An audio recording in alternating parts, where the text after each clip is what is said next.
Hello everybody, I hope you are okay. When we're here in the conservatory, we have a problem. We don't know who's at the gate when they ring the bell. So we can get the notification on our phone, but I thought, why not get it on the TV?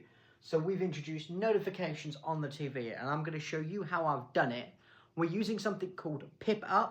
It's a great application, runs natively on the Android TV, and you just send it some JSON. No network requests required, no internet whatsoever. So over to Thomas, who filmed it earlier, to tell you all about it. Okay, so there's one step you need to do on the TV first, just to get it all set up. We need to enable something called ADB, which is Android's debugging protocol.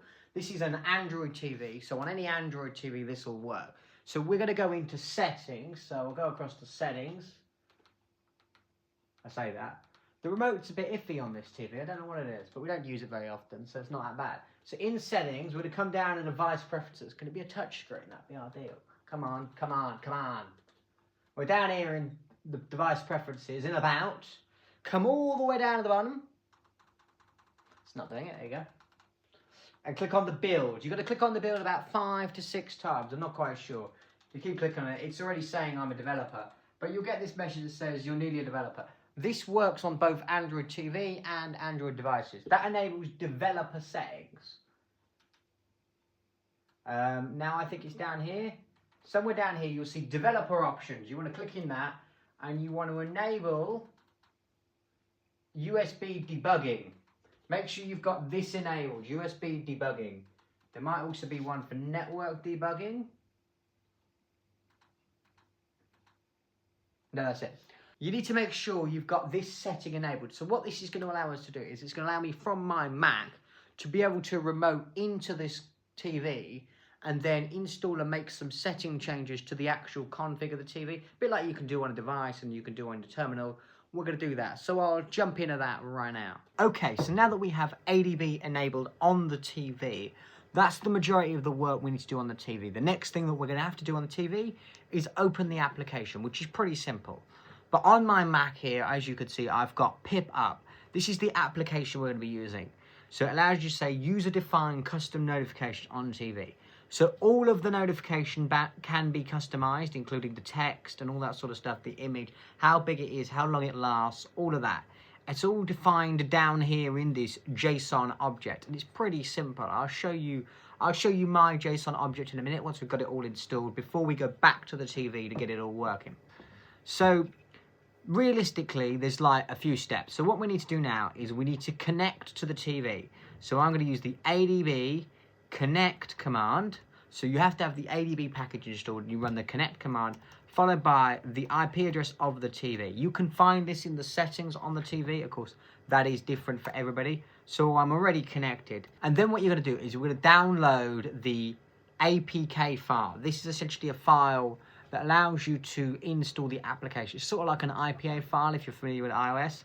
So this is saying we can get it on the beta here, but that doesn't seem to work anymore. So I was looking in the pull requests, and someone has provided, down here in the fixed media SSL issue, they have provided the valid file that we need. So if we go down here, and then we go to this link here from this, we've got the APK file. So I'll just download that now. As you can see, that has been downloaded. I happen to have a thing that allows me to expand APK files to get information. You can see it's PipUP, and it's given all the information. So once we are connected to the TV, we're going to do ADB install, followed by the APK file. I'm not going to run this command, as it happens to already be installed on my TV, and I don't want to reinstall it, as this is a different file, and I don't want to overwrite it because it's working, if you know what I mean. But simply, you'll install that file, and that is it. That is the one command you need to run here. And then there's just one other command. If we go back to the beginning, we need to say that we want to allow PipUP to be able to use the window alerting. So if you've just installed this one, you're going to need to use de.bngner.pipup, whereas this is using nl.rro. That is essentially the build identifier of the application. So I'm just going to run this very quickly here in the ADB, and it's ran. That's it. Those are all the commands you've got to do from the shell. Now it's working, you just need to enable it on the TV. So we'll go and do that in a minute, but I thought before that, I'll just show you what my notification looks like. So you can see here I'm sending it to the TV, And this is it. I've just got its duration at 9999, so it stayed a long time so that I could show you it.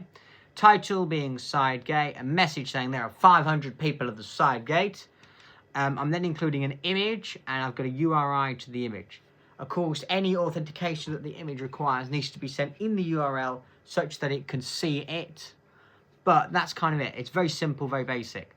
You can set the size. There are other optional parameters that are specified down here.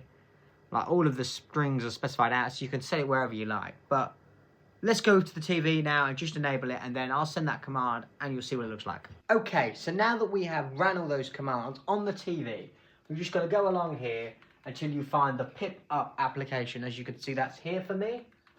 This remote does not work. But then just simply click on it and it'll load up, and it will simply say the server is running on, and then this is the IP address and the port that is running on. And all you need to do on your computer or on your web server, however you're sending the notifications to the TV, just use that IP and then that port /notify and post the data. So I'll do that now. So I have that message that you saw earlier here, and when I click send, it now appears. You see it took a second to load the image, but it loaded the image. I can also send it like a web. So if I go WEB, send as web, it shows you the web. The only difference is got some black bars, not quite made it fit in the image. But that's sort of it. It's a pretty simple one, and I'll see you in the next one. I hope you enjoyed.